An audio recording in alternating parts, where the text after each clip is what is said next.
गुरुर्ब्रह्मा गुरुर्विष्णू गुरुर्देव महेश्वरा गुरुर्साक्षात् परब्रह्मा तस्मै श्री गुरुवे नमः तस्मै श्री गुरुवे नमः. ज्या ज्या ठिकाणी मन जाय माझे त्या त्या ठिकाणी निजरूप तुझे. आम्ही ठेवितो मस्तक ज्या ठिकाणी तेथे सद्गुरुराया तुझे पाय दोन्ही. तेथे सद्गुरुराया तुझे पाय दोन्ही. बोला कुंडली गवर्देव हरी विठ्ठल श्री ज्ञानदेव तुकाराम पंढरीनाथ भगवान की जय. माऊली ज्ञानेश्वर महाराज की जय. जगतवंदे संत शिरोमणी तुकाराम महाराज की जय. शांती ब्रह्म एकनाथ महाराज की जय. बोल सद्गुरु माता सुदीक्षा सविंदर हरदेवजी महाराज की जय.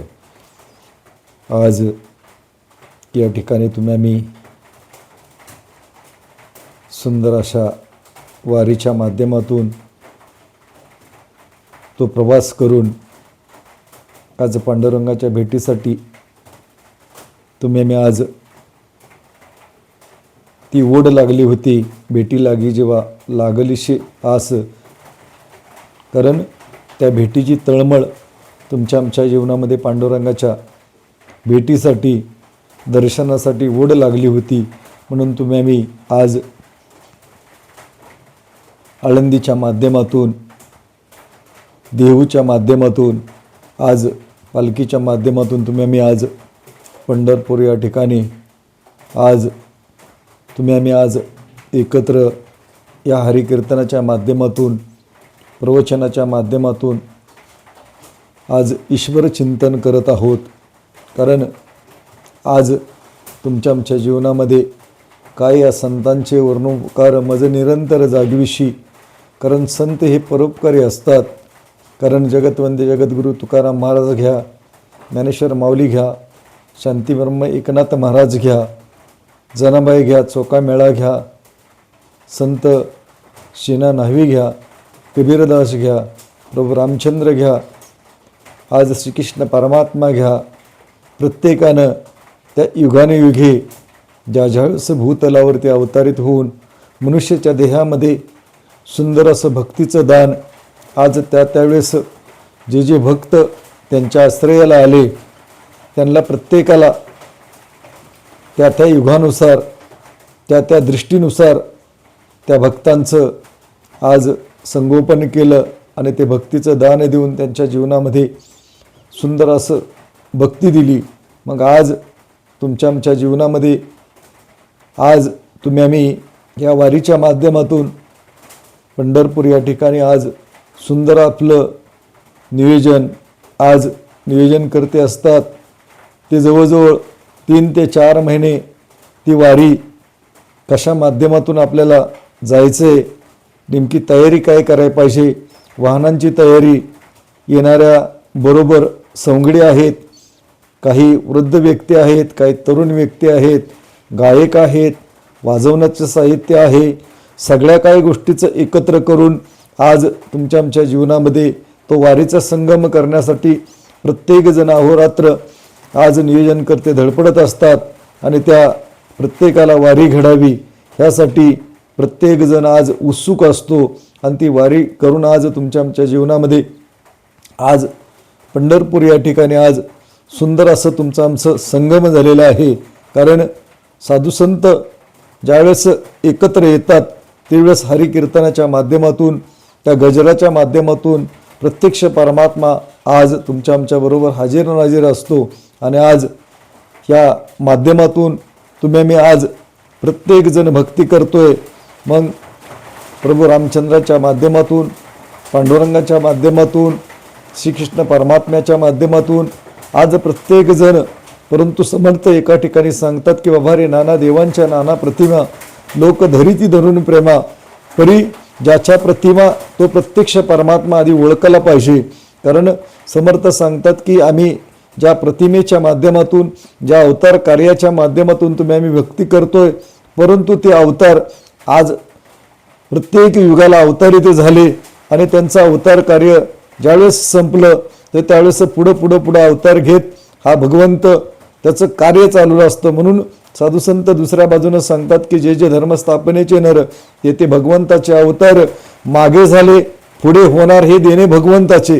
कारण भगवंत वेळोवेळी ज्यावेळेस श्रीकृष्ण परमात्मा त्या भगवद्गीतेमध्ये देखील वर्णन आहे की ज्यावेळेस धर्माचा ह्रास होतो, धर्माला ग्लानी येते, धर्म संकटात असतो आणि संत महात्म्यांच्यावरती अत्याचार होतो आणि समाजामध्ये दुराचार होतो, व्यभिचार होतो, त्यावेळेस युगानुयुगे मी मनुष्याचा देह धारण करून ती प्रत्येक वेळी कर्म आचरण सुधारण्यासाठी त्या भाविक भक्तांना युगानुयुगे अवतार घेऊन ती दिशा दाखवत असतो. मग आज तुमच्या आमच्या जीवनामध्ये आज समयाला अवतार ज्ञानेश्वर माऊली असू द्या, निवृत्तीनाथ असू द्या, सोपानदेव असू द्या, मुक्ताबाई असू द्या, चांगदेव महाराज असू द्या, प्रत्येकानं अवतार कार्य केलं. मग आज तुमच्या आमच्या जीवनामध्ये अवतार कार्य करत असताना तुम्हाला वाटत असते की साधू संतांचा तुम्ही आम्ही जय जयकार करतोय, आज त्यांच्या ग्रंथांच्या माध्यमातून तो भक्तीचा आधार घेतोय. ज्ञानेश्वरीसारखा सुंदर ग्रंथ आज ज्ञानेश्वर माऊलींनी तुमच्या आमच्यासाठी आज इतका तप आणि त्याग केला. कारण पहिला केवळ संस्कृत भाषेमधून तो अध्यात्म चालत होतं, भक्ती चालत होती, परंतु संस्कृत हे सर्वसामान्य व्यक्तीपर्यंत कळत नव्हतं आणि त्यामुळं हे भक्तीमध्ये संपूर्ण समाज अज्ञानी राहत होता. जे काही ज्ञानी व्यक्ती होता तो त्या व्यक्तींना अनेक प्रकारे यातना देत होता आणि ते म्हणतील तसं आचरण करायला लागत होता. परंतु ज्ञानेश्वर माऊलीने आमच्यावरती थोर मोठी कृपा केली. म्हणूनच जास्त सांगितले की काय या संतांचे उपकार मज निरंतर जागविशी. त्या माऊलीने आज जो संस्कृत होता तो ज्ञानेश्वरी मराठी प्राकृतमध्ये आज तुमच्या आमच्या जीवनामध्ये प्राप्त केला. 28 अभंगांचा हरिपाठ. समजा कोणाला ज्ञानेश्वरीचं अध्ययन करता येत नसेल, हरिपाठाच्या माध्यमातून सुंदर असं अध्ययन केलं. त्या हरिपाठाच्याच पहिल्या अभंगामध्ये ज्ञानेश्वर माऊली सांगतात की देवाची आधार विभाग क्षणभरी तेने मुक्तीचारी साधी येल्या, हरिमुखे म्हणा पुण्याची गणना कोण करी, असोनी संसारी जीव एगू करू वेदशास्त्र उभारी बाह्य सदा, ज्ञानदेव म्हणे व्यासाच्या कोणीने द्वारकेचा राणा पांडवा घरी. आज सुंदर असा पहिल्या अभंगामध्ये माऊलीने सांगितले की देवाच्या द्वारामध्ये एक क्षणभर उभं राहिलं त्या साधकाला 4 मुक्ती प्राप्त होतात. मग त्या मुक्त अवस्था प्राप्त होण्यासाठी माऊलींनं काय केलं, सुंदर अशी ज्ञानेश्वरी आज तुमच्या आमच्या जीवनामध्ये आज ग्रंथ दिला. मग आज तुम्ही आम्ही विचार करण्याची गरज आहे. आज एवढा मोठा तप आणि त्याग, इतका मोठा त्यावेळेस समाजामध्ये अनेक बंधनं होती. आज त्यांचं जीवन चरित्र पाहायला गेलं तर आज विठ्ठलपंत आणि रुक्मिणी यांच्या माध्यमातून आज त्यांचा संसार चाललेला होता. परंतु त्या संसाराच्या माध्यमातून प्रत्येकानं ते त्यांचं जीवन चरित्र पाहिलेलं आहे. कारण प्रत्येक वेळी ज्यावेळेस विठ्ठलपंतांचं लग्न झालं आणि लग्न झाल्यानंतर ज्यावेळेस त्यांच्या जीवनामध्ये तो संसार चालू झाला आणि संसारामध्ये त्यांचं मन लागत नव्हतं, ते वेळोवेळी स्वतःच्या पत्नीला रुक्मिणीला म्हणायचे की मला संन्यास घ्यायचा आहे, मला संसार नाही करायचा. आणि असं हट्ट केल्यामुळं एक दिवस त्यांच्या पत्नीनं सांगितलं ठीक आहे तुमची इच्छाच आहे, संसारात तुमचं मनच लागत नाही.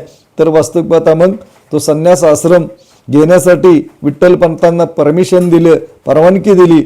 आणि त्यावेळेस विठ्ठलपंत आज ते सद्गुरूच्या आश्रयाला गेले आणि आश्रयाला गेल्यानंतर वास्तविक पाहता त्यांना स्वतःचं नाव वेगळं सांगून तिथं गुरुचा आश्रय घेतला, भगवी अस्त्र धारण केली आणि त्यांना शरण गेलं. आणि शरण गेल्यानंतर वास्तविक पाहता त्या गुरूंचं परिभ्रमण, त्या ज्यावेळेस ते परिभ्रमण करत असताना ते आळंदीला आले आणि आळंदीला आल्यानंतर ज्यावेळेस विठ्ठलपंत यांच्या वाड्यावरती गेल्यानंतर रुक्मिणीने ज्यावेळेस दान दिलं आणि दान दिल्यानंतर अष्टपत्र सौभाग्यवती हा आशीर्वाद दिला आणि आशीर्वाद दिल्यानंतर रुक्मिणी धाई मुकलून रडायला लागली. आणि रडायला लागल्यानंतर वास्तविक पाहता बाबा का रडताय तुम्ही, आणि त्यावेळेस त्या गुरूंच्या चरणी ती मस्तक झाली, कारण तुम्ही मला तर आशीर्वाद दिलाय पण माझे पती आज त्यांना संन्यास आश्रम घेण्यासाठी हट्ट केला होता आणि मी त्यांना परमिशन दिली, परवानगी दिली आणि ते संन्यास आश्रम घेण्यासाठी माझ्या इथून निघून गेलेले आहेत. मग तुम्ही जो दिलेला आशीर्वाद आहे तो कसा पूर्ण व्हायचा. त्यावेळेस त्या योगी सत्पुरुषांना सांगितलं की मग जो आशीर्वाद दिलेला आहे तो कधीही खोटा ठरू शकत नाही. आणि ज्यावेळेस त्यांना वर्णन विचारलं की त्यावेळेस जन्माचीही पाठीमागं खून आहे आणि दिसायला सुंदर आहेत, उंची बुटकी आहे, असं वर्णन केल्यानंतर मात्र त्यांच्या लक्षात आलं की आपल्याला आश्रयाला आणायला आलेला जो शिष्य आहे तो नक्कीच तो असणार आहे. ज्यावेळेस ते परिभ्रमण करून ज्यावेळेस ते स्वतःच्या पर्णकुटीकडे गेले, पर्णकुटीकडे गेल्यानंतर त्या व्यक्ती त्या शिष्याला विचारलं की बाबा तू कुठून आलाय, आणि त्यावेळेस त्यांना सांगितलं की बाबा रे मला संसारामध्ये माझं मन लागत नव्हतं म्हणून मी तुमच्याशी खोटं बोललो. आणि वास्तविक पाहता मग त्या साधू ऋषींना सांगितलं की बाबा रे ज्यानं संसार एकदा प्रवेश केला त्याला संन्यास घेता येत नाही, आणि त्यांना ती वस्त्र काढून त्याला संसारिक वस्त्र धारण करायला लावली आणि त्यांना परत संसारामध्ये पाठवलं. आणि ज्यावेळेस संसारात परत पाठवल्यानंतर ते विठ्ठलपंत दलमजल करत करत करत वास्तविक पाहता आळंदीला आले. आणि पहाटेचा पुहर होता आणि पहाटेच्या प्रमाणे आज आज अंधार होता थोडा थोडा आणि पहाटेचा वेळ होती ना, त्यावेळेस विठ्ठलपंत आले आणि ज्यावेळेस रुक्मिणी त्या तुळशी मातेला प्रदक्षिणा घालत होती आणि बघितलं तर विठ्ठलपंत आलेत. आणि मग ते आल्यानंतर त्यांना घरात घेतलं आणि ज्यावेळेस मग आज पाहुणचार केला, पाणी दिलं, सर्व काही केल्यानंतर बाबा रे मग ती आनंदित झाली आणि प्रपंचाला सुरुवात झाली. आणि प्रपंचाला सुरुवात झाल्यानंतर त्यांच्या जीवनामध्ये निवृत्ती, ज्ञानदेव, सोपान आणि मुक्ताबाई सुंदर असे 4 भावंडांनी जन्म घेतला. परंतु जन्म घेतल्यानंतर त्यावेळेस कर्मठ समाज होता. त्या कर्मठ समाजानं तुम्ही जर संन्यास घेतला तर तुम्हाला संसार करण्याचा अधिकार नाही, ही संन्यासाची मुलं म्हणून आज त्यांचा तिरस्कार, आईवडिलांचा तिरस्कार करायला समाजानं सुरुवात केली. आणि त्यावेळेस त्या कर्मठ ब्राह्मणांना आज त्यावेळेस सुंदर असं भक्ती करत असताना देखील त्यांना बहिष्कृत केलं की बाबा ह्यांना समाजात कोणी घ्यायचं नाही, असं वाळीत टाकलं. आणि वाळीत टाकल्यानंतर त्यांच्या हाल अपेष्टा चालू झाल्या. आणि हाल अपेष्टा चालू झाल्यानंतर त्यांना अन्न सुद्धा साधं खाऊन दिलं नाही. ज्यावेळेस त्यांच्या जीवनामध्ये अनेक प्रसंग आले ते त्यावेळेस अडवणूक करून त्यांची छळवणूक केली. आणि छळवणूक केल्यानंतर वास्तविक पाहता विठ्ठलपंत आणि रुक्मिणीला प्रश्न पडला की बाबा ह्या मुलांचं कसं व्हायचं, आज समाज तर यांना स्वीकार करत नाही.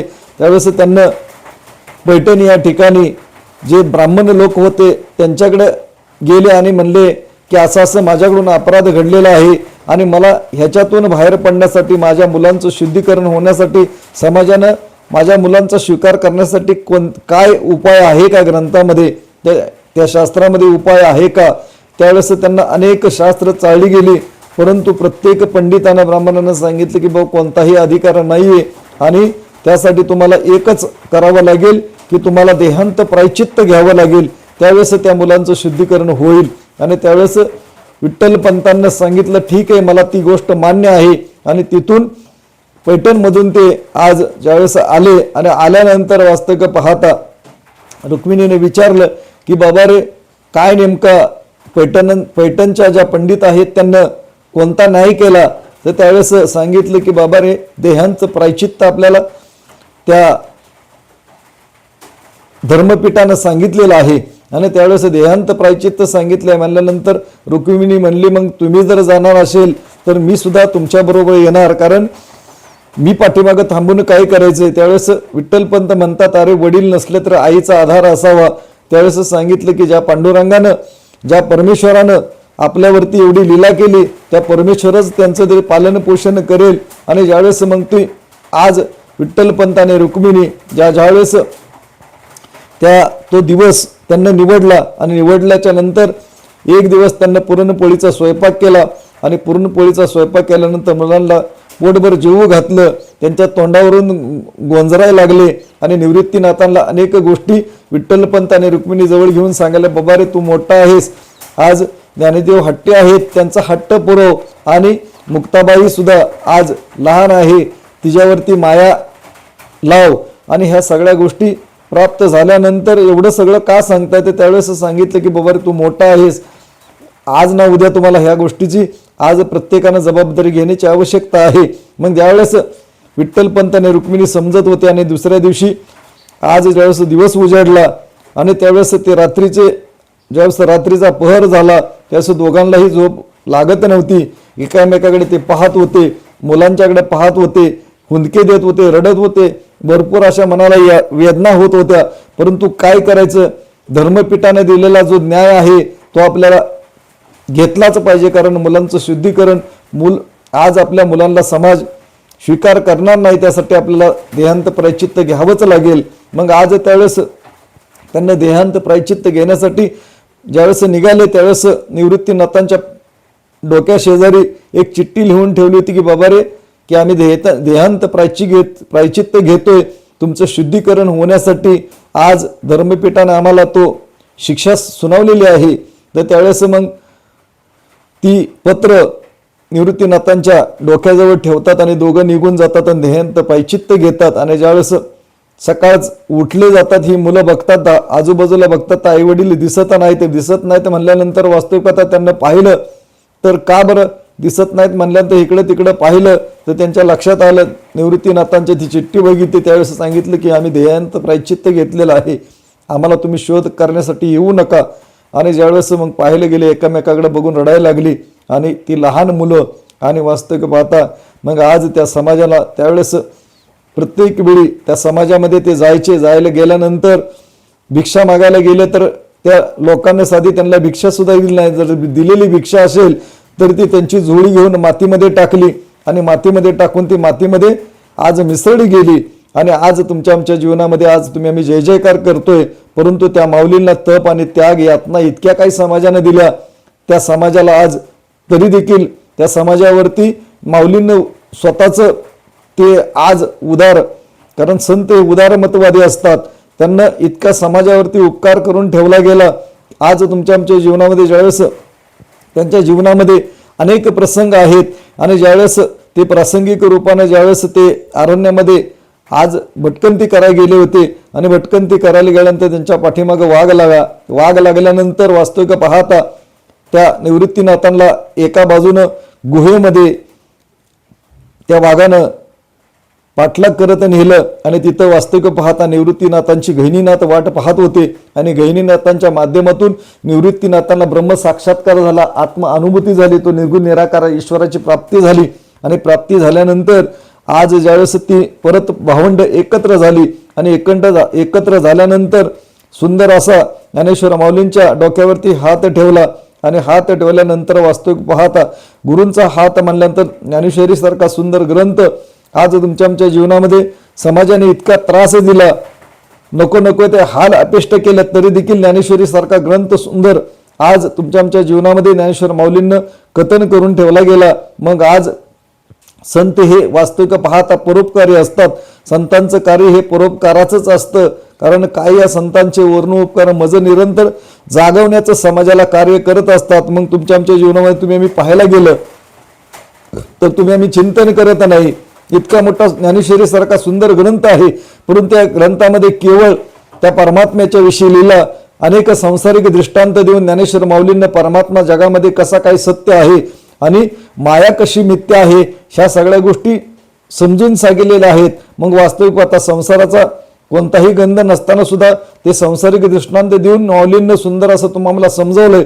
मग इतक्या मोठ्या यातना देऊन देखील आज त्या ज्ञानेश्वरी सारखा सुंदर ग्रंथ आहे, त्या ग्रंथामध्ये माऊलींना कोणत्याही बाबा मला समाजाने त्रास दिला, मला भरपूर काही यातना झाल्या, ह्या सगळ्या गोष्टीचं कोणतंही वर्णन आज तुम्हाला पाहायला मिळत नाही. कारण समकालीन संत ज्यावेळेस नामदेव महाराज ज्यावेळेस त्यांना ते चरित्र लिहिले गेले आणि चरित्राच्या माध्यमातून ज्या घटना घडलेल्या आहेत त्या संत नामदेव महाराजांना आज तुमच्या आमच्या जीवनामध्ये आज आम्ही पाहतोय, त्याला कारण नामदेव महाराज आहेत. मग आज तुमच्या आमच्या अवघाची संसार सुखाचं करीने आनंद भरीने तिन्ही लोका माऊली ही जगाची माऊली होती. आज पसायदानाच्या माध्यमातून सुंदर असं पसायदान मागितलं गुरुकडं की ते पसायदानं मागितलं की बाबा जे खळांची व्यंकटी सांडो तया सत्कर मरती जडो बुरा भूता परस्पर जडो मैत्री जीवन दुरितांचे तिमिर जाओ जे जे वांछील ते ते राहो प्राणीजात. कारण जे खळ बुद्धीचे लोक आहेत त्यांची दूर होऊन आज केवळ त्यांच्या मनामध्ये मित्रभाव निर्माण व्हावा, प्रेमाची भावना निर्माण व्हावी. कारण आज घोर असं कलियुग आहे. या कलियुगामध्ये कोणत्या गोष्टीची कमी, फक्त प्रेमाची कमी आहे. आज माणूस माणसात राहिलेला नाही, देश देशात राहिलेला नाही, गाव गावात राहिलेला नाही. प्रत्येक जण आपापल्या संपत्तीच्या ऐश्वर्याच्या माध्यमातून इतका अहंकारी झालेला आहे की प्रत्येक ठिकाणी तो नमन करायला तयार नाही, आज वाकायला तयार नाही. ताट मानेनं तो आज वास्तविक आता समाजामध्ये अहंकारामध्ये वावरतोय. परंतु आज माऊलींनी सुंदर असा ग्रंथ दिला.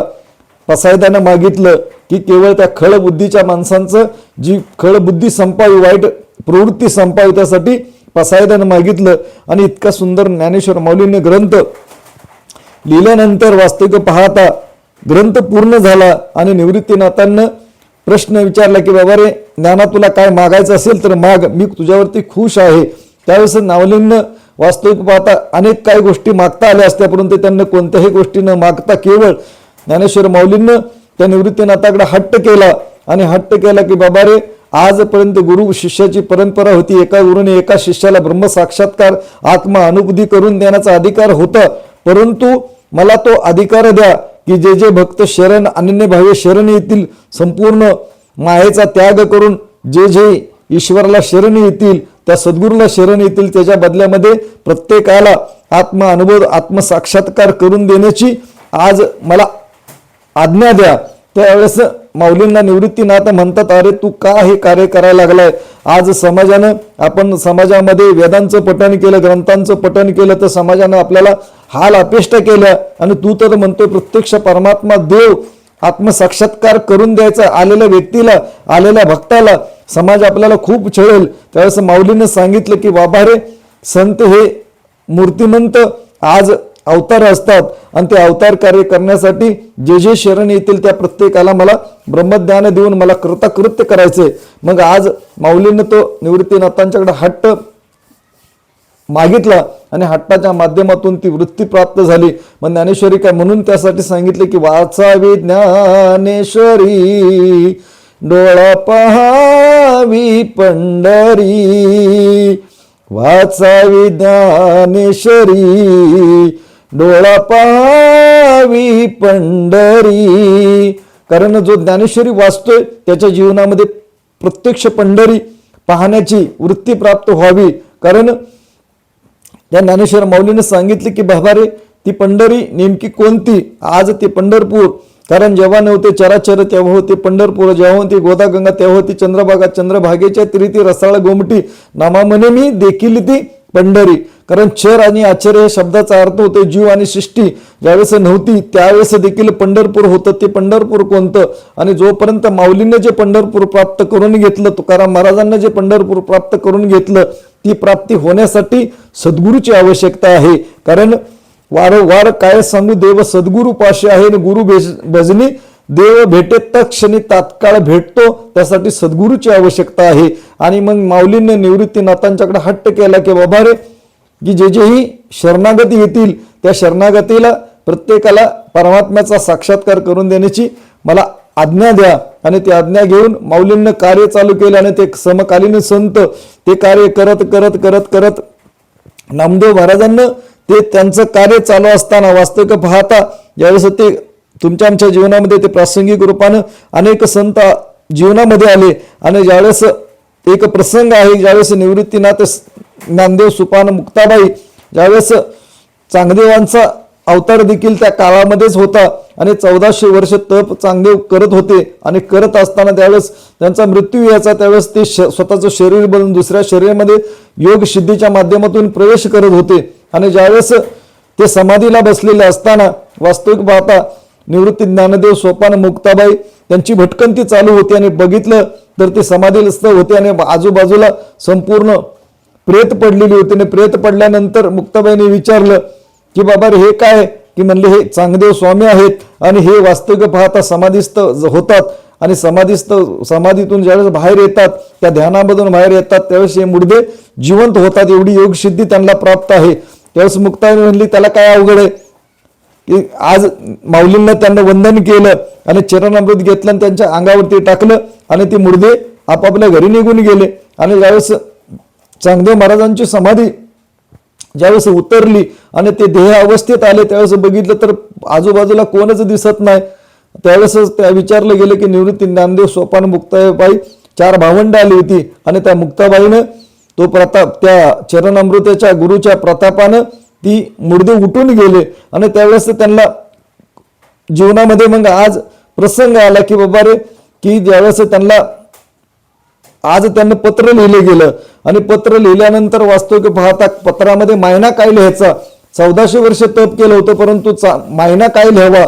आपल्यापेक्षा ते मोठे नाहीत, आपल्यापेक्षा लहान आहेत, तीर्थ स्वरूप का तीर्थ रूप लिहायचं म्हणून असं करत करत चांगदेव महाराजांना ते कोरं पत्र पाठवलं त्यांच्या शिष्याबरोबर. आणि कोरं पत्र पाठवल्यानंतर वास्तविक पाहता ज्यावेळेस ते पत्र ज्ञानेश्वर माऊलींच्या ताब्यात गेल्यानंतर ज्यावेळेस त्या मुक्ताबाईकडे दिलं की त्यावेळेस मुक्ताबाईने सांगितले की बाबा रे 1400 वर्ष तप करणारा चांगदेव कोरा तो कोराच राहिला. आणि ज्यावेळेस ती सिद्धी प्राप्त झाल्यानंतर ज्यावेळेस ते पत्र पाठवलं आणि पत्र पाठवल्यानंतर वास्तविक आता ती कीर्ती जगामध्ये त्यांचा जय जयकार चालू होता. मग वास्तविक पाहता चांगदेव महाराजांना वाटले की बाबा रे ह्या लोकांना भेटण्यासाठी यायचं म्हणलं तर काय करावं लागेल. त्या मग तिथं जे कर्मठ ब्राह्मण होते त्यांना तो एक नियोजन केलं की चांगदेव महाराजांना निमंत्रित केलं की बाबा रे या ज्ञानेश्वर महाराजांचा जो त्यांना वाटलं की ज्ञानेश्वर महाराज अहंकारी आहेत, त्यांच्याकडे भरपूर ज्ञान आहे, ती विद्या खोटी आहे, हे खोटे ठरवण्यासाठी चांगदेव महाराजांना ज्यावेळेस प्रत्यक्ष बोलावलं गेलं आणि बोलावल्यानंतर वास्तविक पाहता आज भिंतीवरती ही 4 भावंड बसली होती आणि भावंडी बसल्यानंतर वास्तविक पाहता त्यांना ती वार्ता लोकांना सांगितली की बाबा चांगदेव महाराज जिवंत वाघावरती जिवंत सापाचा चाबूक घेऊन तुमच्याकडे भेटण्यासाठी येत आहेत. त्यावेळेस ज्ञानेश्वर माऊलीने त्या भिंतीला आज्ञा केली की बाबा रे चल तू. आणि चल तू म्हणल्यानंतर प्रत्यक्ष ती निर्जीव भिंत चालायला लागली आणि निर्जीव भिंत चालायला लागल्यानंतर समोरून चांगदेव महाराज येत होते आणि चांगदेव महाराज आल्यानंतर वास्तविक पाहतात तर ही निर्जीव भिंत मी तर सजीव हे प्राण्याला शिवसरपणाला मी आपलंसं केलं, ह्यांना तर निर्जीव भिंत चालवली, ह्याच्यामध्ये जीव टाकला. तर त्यावेळेस ते ज्ञानेश्वर माऊलींना शरण गेले आणि शरण घेऊन लोटांगण घेतलं. आणि त्यावेळेस ते जे कर्मठ ब्राह्मण होतं तर त्यांना वाटलं होतं की ज्ञानेश्वर महाराजांचं हरण होईल. तर चांगदेव महाराजांचं हरण झालं. चांगदेव महाराज त्या ज्ञानेश्वर माऊलीला शरण गेल्यानंतर आज वास्तविक पाहता त्यावेळेस त्यांना सांगितलं की बाबा रे मुक्ताबाई हे तुझं गिरायक आहे, ते मुक्ताबाई तू ह्यांना ज्ञान दे. मग 14 वर्षाची मुक्ताबाई आणि 1400 वर्षाचा तपस्वी चांगदेव की त्यांना सांगितलं की जगी या ब्रह्मदिशे उघडे ऐक चांगदेवा पाहून घे रोकडे. की जसं सोनं आहे एकच सोने नाना परी लेणे बोळे आणि बुगडे जगी या ब्रह्मदिशे उघडे सांगितले की जसं सोनं आहे सोन्यामध्ये अनेक अलंकार घडवले जातात परंतु सोनं एकच असतं. दुसऱ्या बाजूने सांगितले एकच धागा परी नाना परी कपडे चोळी आणि बुगडे. आज जगी या ब्रह्मदिशे उघडे कारण धागा आहे, धाग्यापासून चोळी बनवली जाते, लुगडं बनवले जातं, धोतर बनवलं जातं परंतु मूळ धागा एकच आहे. तसा परमात्मा एक आहे. ऐक चांग देवा पाहून घे रोकडे जगी या ब्रह्मदिशे उघडे. कारण उघडं परब्रह्म आहे ती दृष्टी चांगदेव महाराजांना मुक्ताबाईने दिली आणि मुक्ताबाईने दिल्यानंतर चांगदेव महाराज मुक्ताबाईला शरण आले. मग आज तुमच्या आमच्या जीवनामध्ये ते आज भावंडांचं कार्य चालू असताना आज त्यांच्या जीवनामध्ये ते ब्रह्मसाक्षात्कार. मग आज त्यावेळेस समकालीन संत नामदेव महाराज त्यांची भक्तीच्या माध्यमातून एक दिवस काय होतं की भक्ती करत होते आणि भक्ती करत असताना त्यांचे आई वडील ज्यावेळेस भक्ती करत होते ईश्वराची पूजा अर्चा करत होते परंतु एक दिवस नामदेव महाराजांचे वडील वास्तविक आता बाहेर गावी गेले आणि नामदेव महाराजांना तो नैवेद्य वास्तविक पाहता दाखवायला लावला. आणि दाखवायला लावल्यानंतर बघितलं तर विठ्ठल प्रत्यक्ष नैवेद्य खात नाही म्हणल्यानंतर त्यांना काय केलं की विठ्ठल बाबा तू माझ्यावरती रुसलाय का. आज वडील माझे आले नाहीत, वडील माझे बाहेर गावी गेले आहेत कामानिमित्त, तू मला कृपा कर, मला वडील रागवतील, तू का खात नाही. त्यावेळेस हट्ट केला विठ्ठलाकडे आणि विठ्ठलाला हट्ट केल्यानंतर त्याला असं वाटत होतं की रोज आपले वडील त्या विठ्ठलाला नैवेद्य खाऊ घालतात आणि खाल्ल्यानंतर ते घरी येतात. त्या बालमालाला काही माहीत नव्हतं. मग त्यांना हट्ट केला की बाबा रे विठ्ठला, तू जर खाल्ला नाही तर मी माझं डोकं फोडून घेईल. आणि ज्यावेळेस वास्तविक ते हट्ट केल्यानंतर विठ्ठल प्रत्यक्ष त्या मूर्तीमधून प्रकट झाले आणि त्या नामदेवाचा नैवेद्य खाल्ला. आणि ज्यावेळेस असं करत असताना नामदेव कीर्तन करायचं आणि विठ्ठल पांडुरंग त्यांच्या कीर्तनामध्ये नाचवतात. असं कार्य चाललेलं असताना विठ्ठलाच्या लक्षात आलं की बाबा रे, हा माझ्या मूर्तीमध्ये माझ्या सगुण रूपामध्ये अडकलेले, पण ह्याला निर्गुण स्वरूपाची प्राप्ती करून देण्याची आवश्यकता आहे. मग त्यांना काय केलं, त्याला पाठवलं की संत मेळ्यामध्ये पाठवले की बाबा रे, ते संत आळंदीला आहेत, संतांच्या मेळ्यामध्ये तू जा. आणि ज्यावेळेस संत नामदेव महाराज ज्यावेळेस तिथं गेले आणि गेल्यानंतर प्रत्येकानं नामदेव महाराजांचं दर्शन घेतलं, परंतु मुक्ताबाईनं मात्र दर्शन घेतलं नाही. त्यावेळेस ज्ञानेश्वर माऊली म्हणले, अगं मुक्ताबाई, देवाचा निश्चिम भक्त आहे, देव ह्याच्याबरोबर नाचतो, देव ह्याच्याबरोबर जेवतो. म्हणले अखंड देवाचा शेजार, त्याचा अहंकार काही गेला नाही. मग त्यावेळेस तिनं ओळखलं की ह्याचा अहंकार गेलेला नाही. आणि त्यावेळेस मग गोरोबा काकांना सांगितलं की बाबा रे, आज तुम्ही चेक करा, ह्याच्यातले संपूर्ण जी कोण भट्टीमध्ये ते भाजून काढा आणि त्यांना बघा की कोण कच्चं मडकं आहे. त्यावेळेस गोरोबा काकाने ते थापाडणं घेतलं, प्रत्येकाच्या डोक्यावर मारल्यानंतर नामदेवांच्या डोक्यावर जसं मारलं तसं नामदेव महाराजांची हातापायची आग तळपायाला गेली.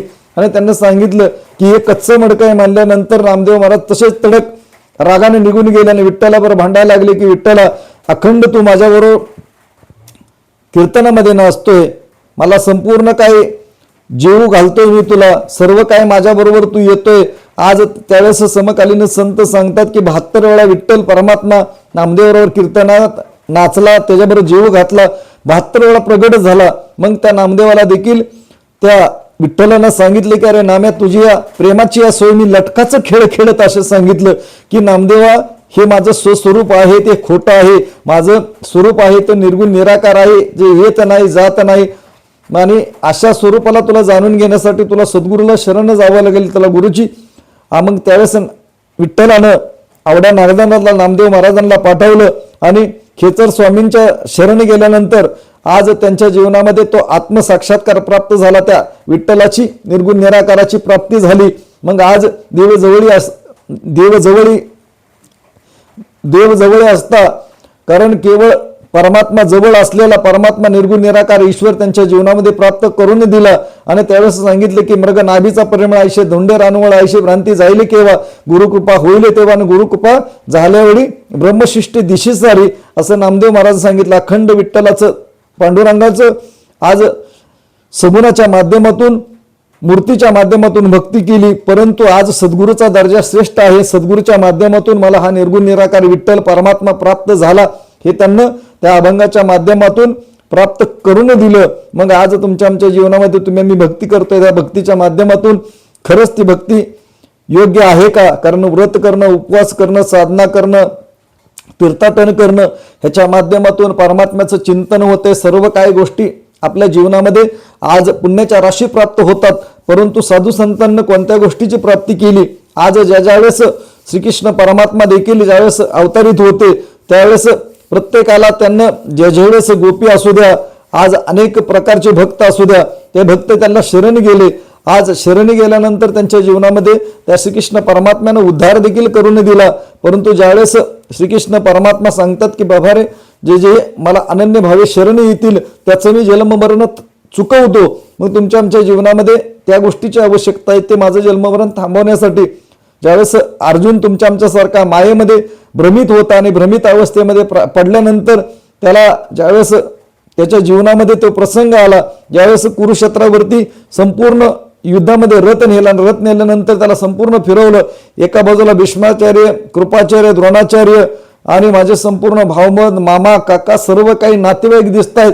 आणि ह्या सगळ्या दिसल्यानंतर तो गर्भगडीत झाला आणि त्या मायेच्या पडद्यामुळे त्याला वाटलं की ह्या लोकांना मी मारून मला काय प्राप्त होणार आहे, हे पापकर्म कृष्ण मला का करायला सांगतोय. त्यावेळेस कृष्णाला म्हणले की बाबा रे, ह्यांना मारून मला काय मिळणार आहे, आज मी का म्हणून हे करू. आणि त्यावेळेस कृष्ण परमात्मा सांगतो की बाबा रे, तू निमित्त मात्र, हे सर्व काही पहिलेच मेलेले आहेत, पहिलेच सर्व काही कर्म घडले, तू निमित्त मात्र आहेत. त्यावेळेस अर्जुन तरी देखील मान्य तयार होत नाही.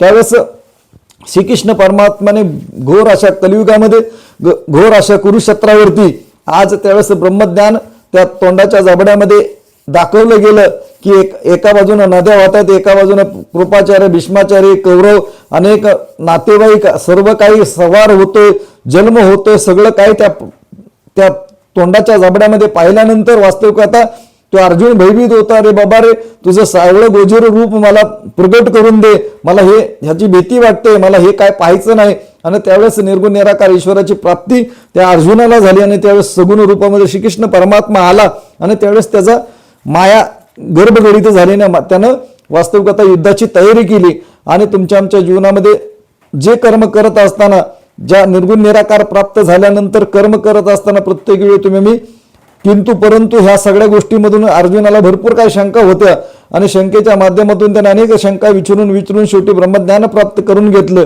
आणि ब्रह्मज्ञान प्राप्त केल्यानंतर वास्तविक पाहता ज्यावेळेस ते कर्म करत असताना संपूर्ण आज ज्यावेळेस ते अध्ययन तुम्ही आम्ही पाहिलेलं आहे की ज्यावेळेस पांडवांनी त्या खेळामध्ये वास्तविक पाहता स्वतःच्या पत्नीला लावलं गेलं आणि लावलं गेल्यानंतर ज्यावेळेस ती वास्तविक पाहता त्या भर सभेमध्ये ज्यावेळेस द्रौपदीचं वस्त्रहरण होत होतं आणि वस्त्रहरण होत असताना ते संपूर्ण 5 पांडव खाली पाहत होते.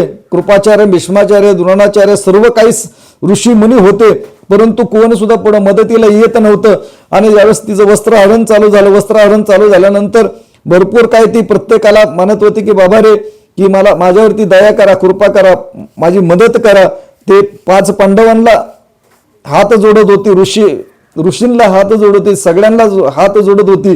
त्या प्रत्येकाला म्हणत होती आपण एकाच परमेश्वराची लेकर आहेत, हा अन्याय माझ्यावरती करू नका. तरी देखील आज त्यांना ज्यावेळेस तो अन्याय चालू केला त्यावेळेस श्रीकृष्ण द्रौपदीच्या लक्षात आलं की बाबा रे, हिथं मला मदत करणारा कोणच नाही.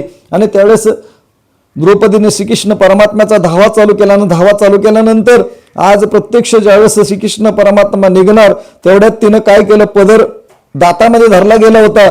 तिला असं वाटत होतं की ह्या दातामध्ये नाही, दातामध्ये जसा पदर निसटला तसा श्रीकृष्ण परमात्मा धाव म्हणून द्रौपदीनं धावा केल्यानंतर श्रीकृष्ण परमात्मा प्रत्यक्ष ज्यावेळेस धावत आला त्यावेळेस ते जी लज्जा राखली गेली. मग आज तुमच्या आमच्या जीवनामध्ये ते तुम्ही मी कर्म पाहिलेलं आहे की ज्यावेळेस भक्तावरती संकट येतं, भक्त संकटात असतो त्यावेळेस कोणत्या ना कोणत्या माध्यमातून परमेश्वर येऊन त्याची मदत करतो. मग आज प्रत्येक वेळी ज्यावेळेस घनघोर युद्ध झालं आणि युद्ध झाल्यानंतर प्रत्येकाला वाटत असतं की मी लढाई केली, मी भरपूर काही शस्त्र चालवली, सर्व काही मी, प्रत्येकाला अहंकार होताना ज्यावेळेस त्या रथामधून खाली उतरत असताना ज्यावेळेस श्रीकृष्ण परमात्म्यानं सांगितलं की बाबा रे अर्जुना तू उतर, त्या अर्जुन उतरत नव्हता त्यावेळेस अर्जुनाला उतरायला सांगितल्यानं उतरल्यानंतर श्रीकृष्ण परमात्मा शेवट उतरल्यानंतर रथ धडाधडा पेटायला लागला. त्यावेळेस श्रीकृष्ण परमात्मा सांगितलं माझं जोपर्यंत अस्तित्व त्या तत्वामध्ये आहे तोपर्यंतच त्याला किंमत आहे. ज्या दिवशी माझं अस्तित्व, माझी किंमत त्या शरीररूपी रथावरती संपणार आहे त्या दिवशी तुम्हाला दफन केल्याशिवाय राहणार नाही, तुम्हाला अग्नी दिल्याशिवाय राहणार नाही. मग तुमच्या आमच्या जीवनामध्ये तो परमात्मा आज तुमच्या आमच्या जीवनामध्ये चिंतन करण्यासारखी गोष्ट आहे. तर तुम्ही आम्ही चिंतन करत नाही. ज्यावेळेस घनघोर युद्ध झालं आणि युद्ध झाल्यानंतर प्रत्यक्ष पाहतात तर भीष्माचार्य बाणाच्या शेयेवरती आज पडलेले असतात आणि पडलेले असल्यानंतर हे संपूर्ण 5 पांडव आणि द्रौपदी वास्तविक पाहतात त्यांच्या आश्रयाला जातात आणि दर्शनाला जातात. त्या श्रीकृष्ण परमात्मा सांगतात खूप मोठे योगी आहेत, तपस्वी आहेत, त्यांच्याकडून काही गोष्टी शिका. आणि त्यावेळेस त्यांनी अनेक काही गोष्टी भीष्माचार्यांनी सांगितल्या आणि सांगत असताना द्रौपदी मात्र मोठ्या मोठ्याने हसत होती. आणि त्यावेळेस भीष्माचार्यांच्या लक्षात आलं की बाबा रे, की हसते माझ्यानंतर नक्कीच काहीतरी कारण असणार आहे, विनाकारण ही द्रौपदी हसणार नाही. त्यावेळेस द्रौपदीला विचारलं की बाबा रे तू का हसतेस. त्यावेळेस द्रौपदीने सांगितलं की बाबा रे मला त्या गोष्टीची कीव येते ज्यावेळेस माझं वस्त्रहरण होत होतं, माझं संपूर्ण मला त्या शरीरावरती कपडे काढले जात होते, त्यावेळेस मी तुमच्याकडे हात जोडत होते, त्यावेळेस तुम्ही मला मदत केली नाही. त्यावेळेस भीष्माचार्यांनी सांगितलं कारण मी जरी त्यावेळेस वास्तविक पाहता त्या कौरवांचं अन्न खाल्लं होतं त्यामुळे त्या वास्तविक पाहता त्या गोष्टीमध्ये मी आज परतंत्र झालो होतो. कारण त्यांच्या आज केवळ त्यांचं अन्न खाल्ल्यामुळं मी केवळ त्यांच्या बाजूनं मला लढावं लागलं. कारण केवळ माझी श्रीकृष्ण परमात्म्याविषयी आज अपाट भावना होती. तरी देखील मग वास्तविक पाहता श्रीकृष्ण परमात्म्यानं वास्तविक पाहता त्यावेळेस त्या दिव्य गोष्टी भीष्माचार्यांनी त्या संपूर्ण पांडवांना सांगितलं गेलं आणि सांगितलं गेल्यानंतर ज्यावेळेस श्रीकृष्ण परमात्म्याला सांगितलं की बाबा रे तुम्ही आता पुढे या, आणि पुढे आल्यानंतर वास्तविक पाहता भीष्माचार्य संपूर्ण शरीर त्यांना सोडून दिलं आणि शरीर सोडून दिल्यानंतर त्यांना सायुज्यता मुक्ती प्राप्त झाली. मग आज ह्या साधू संतांच्या माध्यमातून प्रत्येक भक्ताला आज तुमच्या आमच्या जीवनामध्ये त्या गोष्टीची आवश्यकता आहे की जो अनन्य भावे माझं येईल शरण तयाशी चुकविल मी जन्ममरण साधू संत सांगतात. मग आज ते प्राप्त होण्यासाठी आज तुमच्या आमच्या जीवनामध्ये संतांच्या माध्यमातून, ओव्यांच्या माध्यमातून, अभंगांच्या माध्यमातून, कीर्तनाच्या माध्यमातून, प्रवचनाच्या माध्यमातून तुम्ही आम्ही भक्ती करतोय. परंतु भक्ती करत असताना भक्त आणि भगवान ह्या गोष्टीची आवश्यकता असते. कारण भक्त आणि भगवान हे जर विभक्त असतील तर तुमच्या आमच्या जीवनामध्ये भक्ती होऊ शकत नाही. म्हणून दासनं सांगितलं तर मगाशीच की कारण नाना देवांच्या नाना प्रतिमा लोक धरिती धरून प्रेमात, परंतु ज्याच्या प्रतिमा तो प्रत्यक्ष परमात्मा आधी ओळखला पाहिजे असे समर्थ सांगतात. म्हणतं प्रतिमेच्या माध्यमातून तुम्ही श्रीकृष्णाला तुम्ही आम्ही नमन करतोय, प्रभू रामचंद्राला नमन करतोय, माऊलींना नमन करतोय, परंतु माऊलींच्या माध्यमातून, गुरुच्या माध्यमातून त्यांच्या जीवनामध्ये कोणता परमात्मा आला त्या परमात्म्याविषयी तुम्ही आम्ही चिंतन करत नाही. मग साधू संत दुसऱ्या बाजूने सांगतात की बाबा रे मी कोणाचा कोण आत्म्याशी नाही जन्मवंत देहात आला कुठून. जोपर्यंत तुमच्या आमच्या जीवनामध्ये त्या गोष्टीची आवश्यकता आहे की मी कोण आहे, मी आले कुठून, शेवटी मला जायचंय कुठं. आज देहाच्या माध्यमातून तुम्ही हा जीव अडकलेला आहे. परंतु ज्यावेळेस तुम्हाला माहित आहे की ज्या माध्यमातून तुम्ही आम्ही संपूर्ण कर्म करत असतो, संसार करत असतो, आणि संसार करत असताना अनेक गाडी, बंगले, ऐश्वर्य, शेतीवाडी सर्व काही प्राप्त करतो. परंतु प्राप्त करत असताना ज्यावेळेस तुम्हाला माहित नाहीत की तो प्रसंग येतो की त्या गीतकाराने देखील सांगितले की ऐक मानव भाई तू राम नाम घेई नरासारखा नरजल मला आल्या संसारी गे गे गे हरिनाम घे माया सारी सोडून दे हात लावणी नशिबाला का रडतोस दाई आई आल्या संसार तू म्हणशील घरदार हे तू म्हणशील घरदार हे हितच राहील सार आणि मेल्यावरती आपलं घर गावाच्या बाहेर गे गे गे हरिनाम घे माया सारी सोडून दे हात लावणी नशिबाला का रडतोस धाई धाई म्हणे तुकड्या घोडे हाती याची क्षणात होईल माती रावण मेला लंका जळाली तशीच होईल गती. कारण प्रत्येकाला ज्यावेळेस मृत अवस्था प्राप्त होईल त्यावेळेस ह्या आज अग्नी दिल्या जाणार आहे. परंतु ते वास्तविक आता तुमच्या आमच्या जीवनामध्ये हरिनामी घ्या म्हणतात, ईश्वराचं चिंतन करा, त्याची प्राप्ती करून घ्या. आज तुमच्या आमच्या जीवनामध्ये आम्ही संसार करत असताना प्रत्येक गोष्ट प्राप्त करतो, गाडी, बंगला, ऐश्वर्य, शेती, वाडी सर्व काही प्राप्त करतो. आणि प्राप्त करत असताना मात्र ज्या गोष्टीसाठी परमात्म्यानं मला ह्या भूतलावरती पाठवलं ते मात्र माझं कार्य राहतं. ज्यावेळेस मी शरीरामधून ज्यावेळेस माझा जीवात्मा निघून जातो त्यावेळेस माझं शरीर पडलेलं असतं. मग तिथं डोळ्याच्या ठिकाणी डोळे असतात, हाताच्या ठिकाणी हात असतात, पायाच्या ठिकाणी पाय असतात, आणि मात्र शरीर मात्र काहीच प्रतिक्रिया देत नाही. नेमकं आमच्या शरीरामधून गेलं कोण त्या गोष्टीची आवश्यकता आहे. त्या गोष्टीची जाणीव करून घेण्यासाठी समर्थ सद्गुरूची आवश्यकता असते. आणि देह जाण्याच्या अगोदर तुम्हाला ती क्रिया करण्याची आवश्यकता आहे. मग तुमच्या आमच्या जीवनामध्ये तुम्ही आम्ही आज प्रत्येकानं इथं बसलेला आज हरीच्या लाडक्यानं प्रत्येकानं वचन दिलेलं आहे की ऐशे कारागृहाने अत्यंत दाटून विनवणी करी आता येथून माझं सोडवे मी सुहित केली.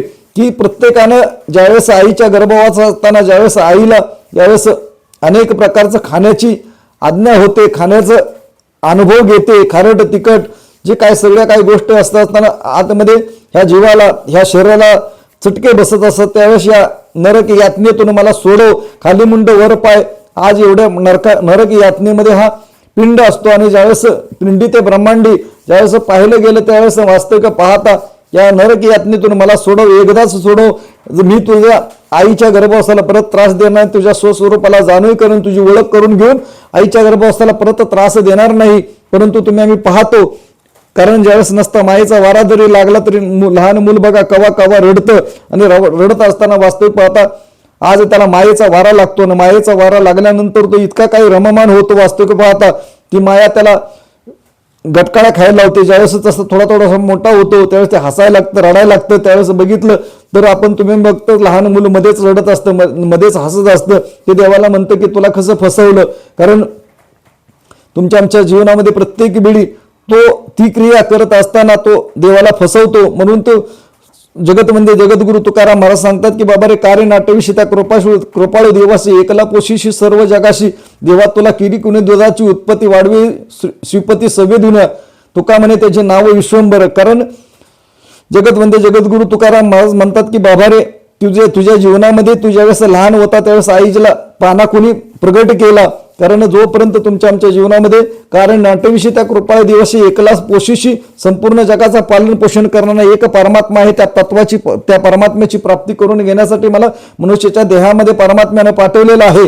परंतु अंमली करत न जोडीवेळे तुझं ब्रह्मबीज काना आठविशी, कारण मला आठवाचा विसराचा आठव प्राप्त करण्यासाठी आज तुमच्या आमच्या जीवनामध्ये जीवन जगत असताना तुम्ही आम्ही ती गोष्ट प्राप्त करत नाही. कारण जगतवंदे जगद्गुरु तुकाराम महाराजांनी त्या अभंगाच्या माध्यमातून कथन केलेले की हे चितोर भक्ती आवडते देवा, संकल्पावी माया संसाराची ठेविली अनंती तैशीचे राहावे, चित्ते असू देवे समाधान, वाहिले उद्योग दुःखाचे केवळ भोगणे हे पळ संचित तुका म्हणे घालू, तयारी बहारा वाहुवा संसार अहर्निशी. कारण तुमच्या आमच्या जीवनामध्ये जी भक्ती करत असताना तुमच्या आमच्या वाडवडिलांना केल्याप्रमाणे आजी आजोबांना परंपरेनुसार भक्ती करतोय, परंतु तुकाराम महाराज सांगतात की हे चितोर भक्ती आवडते देवा, संकल्पावी माया संसाराची, की बाबा रे भल्या माणसा मायेचा संकल्प सोड, गाडी बंगला ऐश्वर सर्व काही सगळ्या गोष्टी तुला करण्याची आवश्यकता आहे, पण त्या गोष्टीमध्ये अडकूच नको. जसं चिखलामध्ये कमळ आहे, कमळ चिखलाचा स्पर्श करत नाही, जसं कमळाची पानं आहेत पाण्याचा स्पर्श करत नाही, तसा ह्या मायेच्या माध्यमातून ह्या जीवाला स्पर्श होण्याची आवश्यकता नाही. कारण तुझ्या जीवनामध्ये ज्या परमात्म्याने मनुष्याच्या देहाच्या माध्यमातून तुला परमात्म्याची प्राप्ती करून घेण्यासाठी मनुष्याच्या देहामध्ये तुला पाठवलेलं आहे. मग हे चितोर भक्ती आवडते देवा, संकल्पाई वाहिले उद्योग दुःखाचे केवळ भोगणे फळ संचिताचे. तुमच्या आमच्या जीवनामध्ये मला वाटतं की बाबा रे संसारिक दुःख कष्ट यातना आल्यानंतर देवावरती आपण कोप तर रुसतो की बाबा रे देवा तुझं मी काय वाईट केलं होतं की कोणाच्या वाळल्या पाचोळ्यावरती पाय दिला नाही, परंतु दिल्याशिवाय राहत नाही. कारण का माझं एवढ्या जीवनामध्ये वाईट कर्म आलं, कारण जगी सर्व सुखी असा कोण आहे विचारे मना त्वाच रे पूर्व संचित केले, आणि मना त्वाच रे पूर्व संचित केले तयासारखे भोगणे प्राप्त झाले. आज समर्थ म्हणतात की बाबा रे ह्या मनाला समजवतात की मना या पाठीमागच्या जन्माचे तुझे भोग आहेत, ते भोग तुला भोगण्यासाठी आज तुझ्यावरती वेळ आली तर तू आनंदाने भोगल्यानंतर पुढचे भोग सुद्धा तूच. तर मग जगी सर्व सुखी असा कोण आहे तर केवळ रामाचा दास. कारण सुका लागिशी करीशी तरमळत्री पंढरीशी जाई एक वेळ पंढरीशी जाशी तरी अवघाशी सुखरूपशी जन्मोजन्मींचे दुःख विसरशी. कारण अनेक जन्मांचं दुःख तुम्हाला जर विसरायचं असेल तर तुमच्या आमच्या जीवनामध्ये त्या गोष्टीची त्या प्रपंचाच्या माध्यमातून जगतवंदे जगद्गुरु तुकाराम महाराजांनी त्या अभंगामधून सांगितलं की आयुष्य वेचून कुटुंब पोषिले, अरे काय हित केले सांग बाबा, फुकाची चाकर झालाच काबाडी नाही घडी भूक सुख भोगावया तुका म्हणे आयुष्य, नाशिले आयुष्य पाप ते संचिले पतन अशी. ती जगतवंदे जगद्गुरु तुकाराम महाराज सांगतात की आयुष्य वेचून कुटुंब पोषिले, काय हित केले सांग बा. जीवाला विचारतात ते प्रश्न की बाबा काय हित केले, फुकाची चाकर झालाशी काबाडी नाही घडी सुख, एक क्षणभर देखील तुझ्या जीवाला जर विश्रांती नसेल तर हे प्रपंच कशासाठी करतोय. मग तुका म्हणे आयुष्य नाशिले आयुष्य पाप ते संच, केवळ पापकर्म करण्यासाठी गाडी बंगला माझं सर्व ऐश्वर माझं याच्यामध्ये त्या मायेमध्ये अडकून तो आज जीवात्मा केवळ मुक्त होता परी बळीची बद्ध झाल्याने माझे म्हणून वाया गेला. त्या मायेच्या माध्यमातून हे माझं ते माझं तो आज जीवात्मा आज अडकलेला आहे. मग ती नेमकी कोणती भक्ती करायची. मग मागाशीच दासनं सांगितले की नाना देवांच्या नाना प्रतिमा लोक धरी ते धरून प्रेमा, ज्याच्या प्रतिमा तो प्रत्यक्ष परमात्मा आधी ओळखला पाहिजे.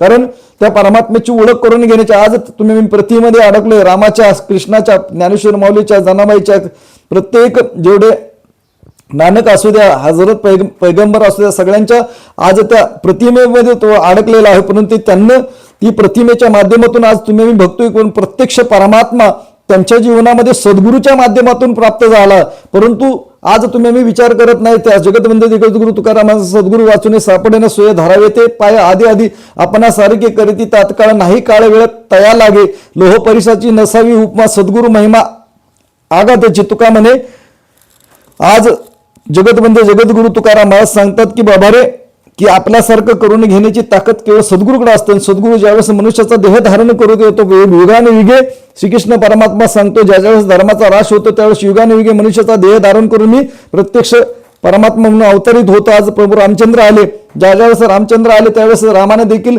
हनुमंतराया शरण गेल्यानंतर वास्तविकता त्यांना ती हनुमंताचं चरण शेवटपर्यंत सोडलं नाही, एवढं सद्गुरू म्हणून त्यांची स्वीकार केला. आणि ज्यावेळेस तुमच्या आमच्या जीवनामध्ये तुम्ही आम्ही पाहतोय की इतकी मोठी श्रेष्ठ भक्ती हनुमंतरायाने केली की रामानं सांगायचं आणि श्रीकृष्ण हनुमंतांना ऐकायचं, एकच वचन ऐकायचं आणि ते पुढे चालायचे. केवळ प्रभू रामचंद्र की जय म्हणून ते कर्म करायला सुरुवात करत होते. आज मग त्यावेळेस तुमच्या आमच्या जीवनामध्ये त्या सीतामाईला विचारलं की राम कोणत्या गोष्टीमधून जास्त खुश होतात, त्यावेळेस सीतामाईनं सांगितलं मी जे डोक्यामध्ये जे सिंदूर लावतोय तो सिंदूर जर लावला तर तुझा राम खूप खुश होतो. त्यावेळेस मग त्या शेवटी त्याचा भक्तिभाव होता आणि भक्तिभावाच्या माध्यमातून आज तुमच्या जीवनामध्ये त्यानं काय केलं, संपूर्ण अंगाला सिंदूर लावून घेतला आणि सिंदूर लावून घेतल्यानंतर रामाकडे जाऊन दोन्ही हात जोडून उभा राहिला.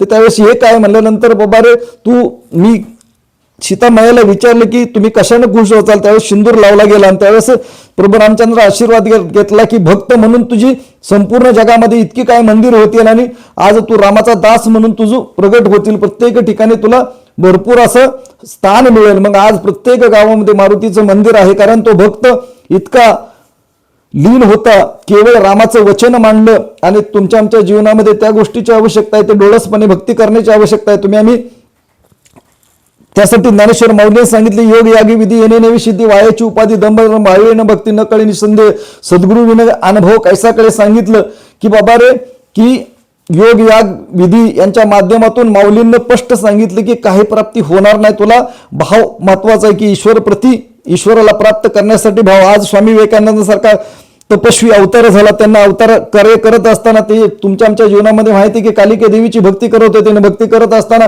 भरपूर काय त्यांना ग्रंथांचा अध्ययन केलं होतं. अध्ययन केल्यानंतर त्यांच्या जीवनामध्ये जागृत अवस्था प्राप्त झाली की जगामध्ये कोणती तरी सत्य आहे, त्या सत्याचा आज देव आहे, त्या देवाची प्राप्ती करून घेण्यासाठी त्यांच्या जीवनामध्ये 3 प्रश्न पडले की जगामध्ये देव आहे का, असेल तर त्याला तुम्ही पाहिलं का, आणि पाहिलं असेल तर मला त्या देवाचं दर्शन करून देऊ शकता का.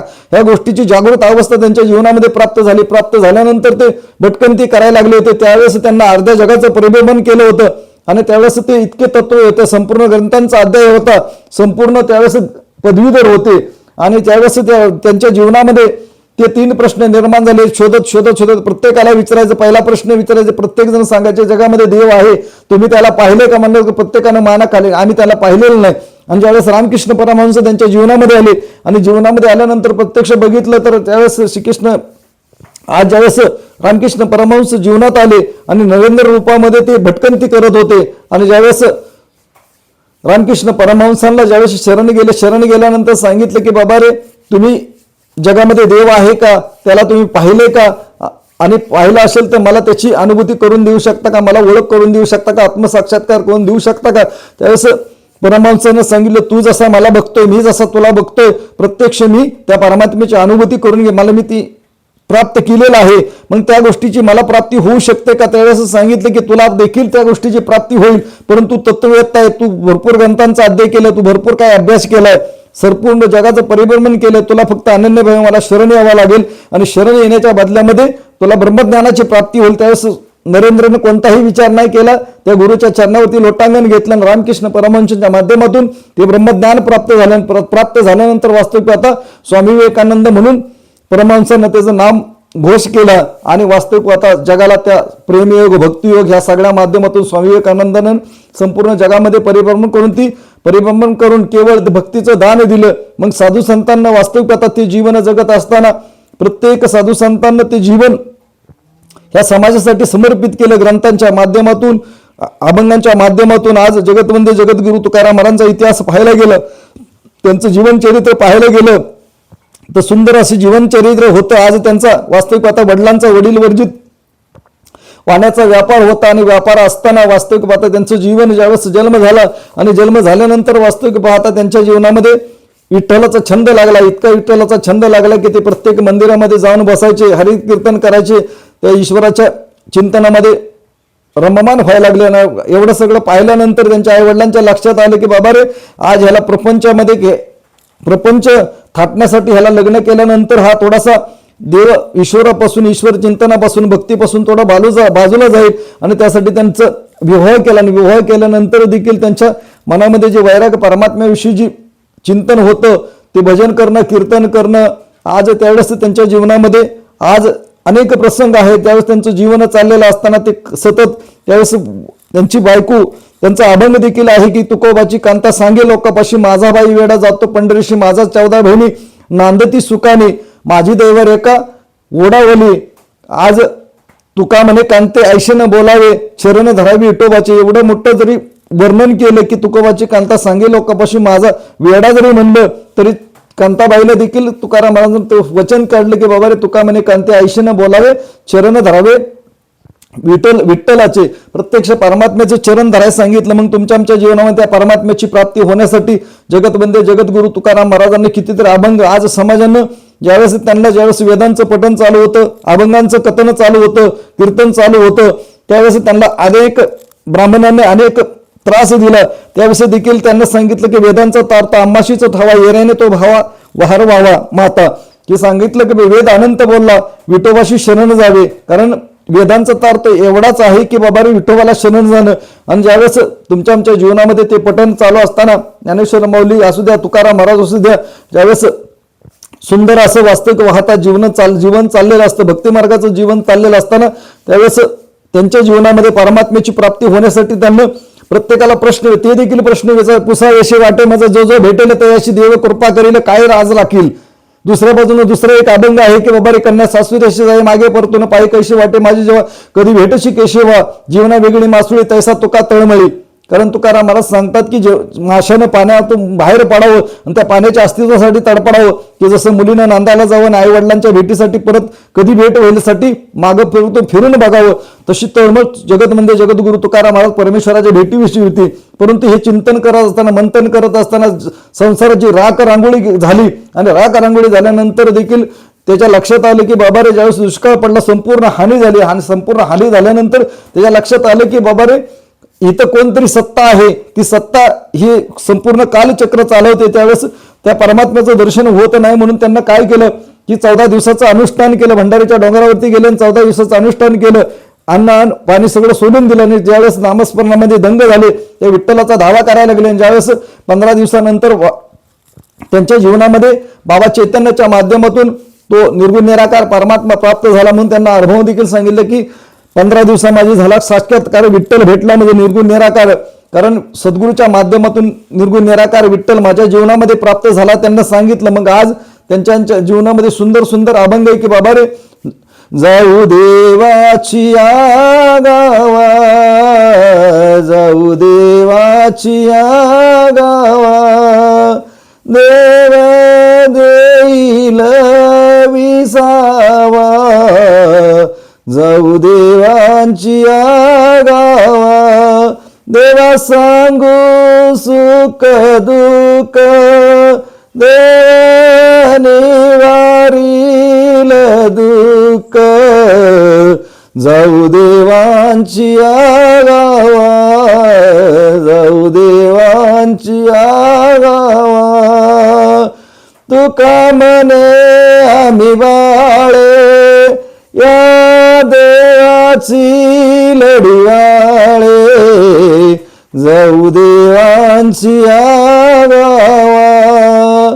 दुसऱ्या बाजूने देखील तुकाराम महाराज सांगतोय आम्ही जातो आमच्या गाव आमचा राम राम घेवा आजवर होतो तुमच्या गावी आता कृपा असू द्यावी. ते गाव कोणतं आणि जोपर्यंत त्या गावाचा पत्ता तुम्हाला सापडणार नाही तो पत्ता केवळ सद्गुरूच्या माध्यमातून दिला जातो. आज निरंकारी मिशनच्या माध्यमातून सुदीक्षा महाराज आज समयाला अवतरित आहेत. ते अवतार कार्य करत असताना तुम्हाला वाटत असतं की बाबा रे प्रत्येकाला वाटत असतं की बाबा रे माझ्या जीवनामध्ये परमात्म्याने दर्शन द्यावं, तो परमात्मा प्राप्त व्हावा. भक्ताला असं कधीच वाटत नाही की देव माझ्या प्रत्येकाला वाटत असतं की त्या मूर्तीच्या माध्यमातून कशाच्या माध्यमातून दास देखील दत्त संप्रदायाच्या माध्यमातून भक्ती करत होता. ज्यावेळेस लहान होता त्यावेळेस तुमच्या आमच्या जीवनामध्ये ते जवळजवळ 20 किलोमीटर 2 घाट पार करून वास्तविक पाहता दत्त मंदिरामध्ये भरपूर अशी सेवा करत होता.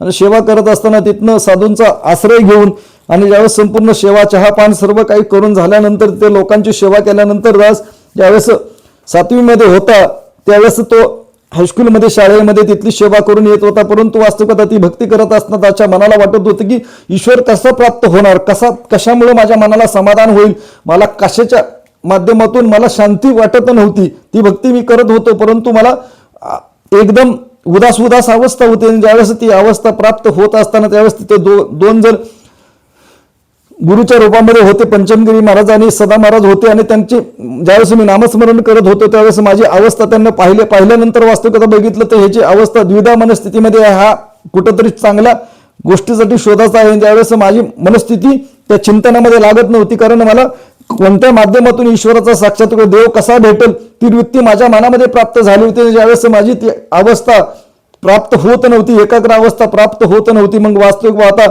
माझ्या जीवनामध्ये ती भक्ती करत असताना वास्तविक पाहता आमचे संत गुरु तुळशीदास शिंदे महाराज माझ्या जीवनामध्ये आले आणि त्यांच्या जीवनामध्ये निर्गुण निराकार ईश्वराची प्राप्ती सद्गुरू सुदीक्षा महाराजांच्या बाबा हरदेवसिंग महाराजांच्या माध्यमातून प्राप्त झाली होती. आणि त्यांना मग वास्तविक आता एक 6 महिने सत्संग केल्यानंतर वास्तविक आता माझ्या जीवनामध्ये त्या ब्रह्मज्ञानाच्या माध्यमातून आनंद पवारजी एक माझे महात्मा होते आणि त्या महात्म्यांच्या बरोबर आज सद्गुरूच्या माध्यमातून ते ब्रह्म उपदेश झाला आणि ब्रह्मज्ञान घेतल्यानंतर वास्तविक आता त्या परमात्म्याची निर्गुण निराकार ईश्वराची प्राप्ती झाल्यानंतर माझं भक्तीचं जे लक्ष होतं ते फलद्रूप झालं. आणि जोपर्यंत तुमच्या आमच्या जीवनामध्ये तुम्ही आम्ही ती कृपा करणार नाही, कारण माझ्या मनामध्ये भूक लागण्याची आवश्यकता आहे. कारण जोपर्यंत साखर ही वस्तू जोपर्यंत खाल्ल्याशिवाय तुम्हाला गोडी कळू शकत नाही. पाणी म्हणून पाण्याची तहान भागण्यासाठी प्रत्यक्ष पाणी प्यावं लागतं. तसा प्रत्यक्ष परमात्म्याचे अनुभव करण्याची आवश्यकता आहे. कारण देखण्याची गोडी खाल्ल्याविने नाही. कारण साधू संत सांगतात की ज्या गोष्टीची तुम्हाला गोडी आहे ती गोष्ट चाकल्याशिवाय प्राप्त होत नाही. तसा परमात्मा एक वस्तू असे ती ज्ञानास्तवन दृष्टी, ती ज्ञानदृष्टी श्रीकृष्ण परमात्म्याने वास्तविकता अर्जुनाला दिली, निवृत्तीनाथांनी ज्ञानेश्वर माऊलींना दिली.